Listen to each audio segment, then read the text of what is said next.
So today you're going to learn how to solve equations on Desmos. It's super duper easy. I'm going to follow along with the instructions that are attached to this post. So go ahead and open up your Desmos app, and then you're going to type the example just like how you see it on the paper.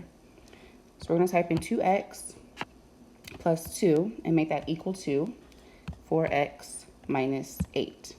So you might need to zoom out to look for your x-intercept. So what I'm going to do is zoom out, and then I find it over here. I'm going to zoom in a little bit closer to my line, and I'm going to hit where it crosses the x-axis. So this line crosses at 5, 0. So my answer for this equation is 5 because x equals 5. Simple as that.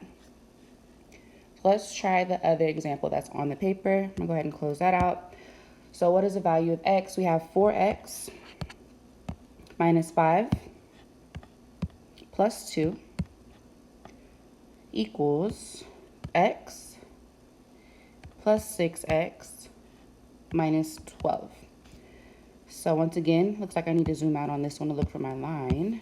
There it is right there. All right, so I'm gonna zoom in. I'm gonna click where the line crosses the x-axis, and x equals 3 for this equation.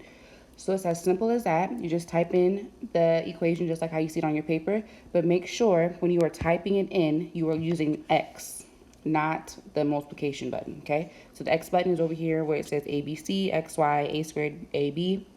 Make sure you use x and not the multiplication button. And that's it.